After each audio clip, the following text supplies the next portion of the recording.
The NFL season starts this weekend, and already there is controversy. The Cleveland Police Union will not hold the American flag during Sunday's game against the Steelers.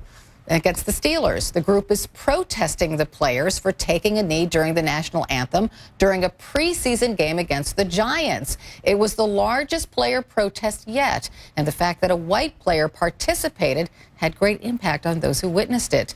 The police union calls the players' protest, quote, ignorant. Let's head across America to Cleveland. Steve Loomis is the president of the Cleveland Police Patrolmen's Association. Welcome, sir. Thank you very much, ma'am. That first game, Sunday, are you still planning not to hold the flag? Well, you know, the Browns have since been standing at the games, so anything is on the table right now. I want to be very clear. This was not a protest of First Amendment rights of anybody's freedom of speech. I don't care what the Browns' politics are. We're more concerned about the reaction of management of the NFL. These things don't happen in Major League Baseball. They don't happen in the NBA. They don't happen in the NHL or NASCAR or any of these other large venue events. And it's offensive to the people that patronize them at great personal cost. These tickets aren't cheap. Nobody wants to see the politics on the field. Go play the football game. Well, I just want to clear it up. If the players take a knee during Sunday's game, will you make your presence known by not holding that flag?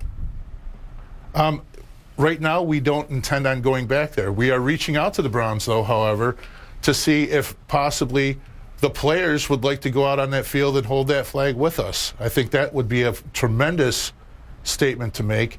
But you called them ignorant. Well, I don't care what their politics are. The fact of the matter is... Well, but obviously you do if you called them ignorant. Well, their politics, in my opinion, is ignorant. It's based on false narrative, and this is a whole other discussion.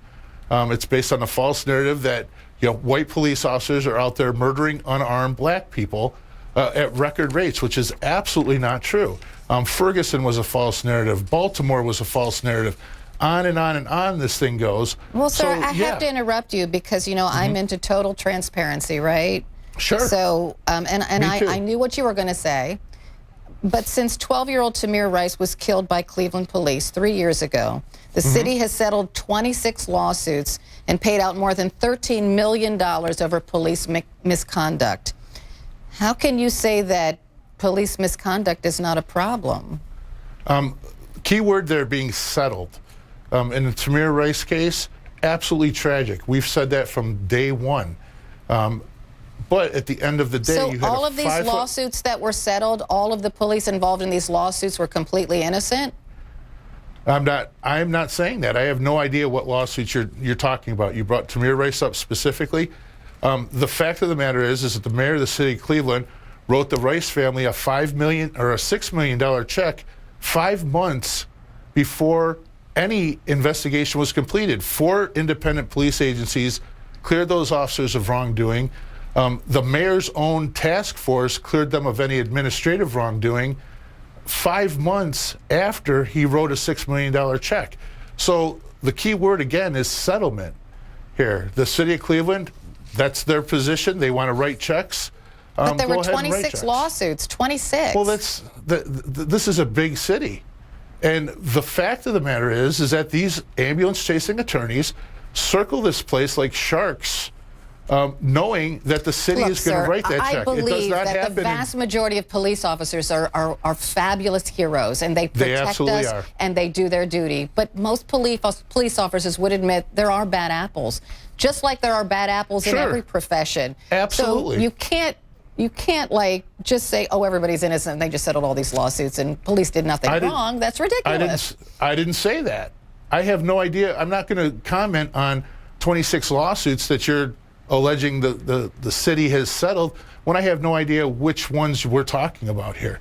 The fact is that the city of Cleveland... That aside, I know that you're a veteran. I know that you're a veteran. Yes, you say that you'll take a bullet for free speech. These players taking a knee during the games, they're exercising their right of free speech. And that is fine. And I don't care what their free speech is. That's not the venue to be doing that. And our angst comes from the management allowing that to happen. Now, they don't let the players celebrate in the end zone without finding them. They don't let them come out in any old uniform. They don't let the Browns players come out in purple socks. They dictate that they have to wear pink socks for breast awareness.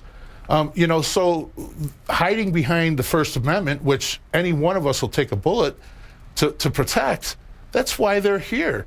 They're protesting the very flag that provides them the freedom to go out and excel and make the money that they are making and do the things that they're doing here. That's us. Mm-hmm. We're not going to participate in with a management that's going to allow their players to do that. I choose, as an American citizen, as a veteran of the United States Navy, to not be present when that happens.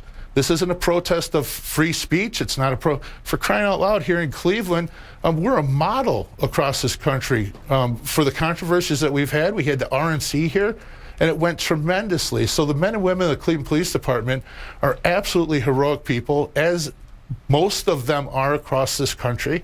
And you can't find a better, larger group of patriots. So it's very, very offensive to us when people take names. People have different opinions, and that's what makes this country so great, that we get to exercise our First Amendment. And at least we can agree on that, sir, and we'll end it there. I think we agreed on a lot of things, so thank you. Steve Loomis, thanks for being with me.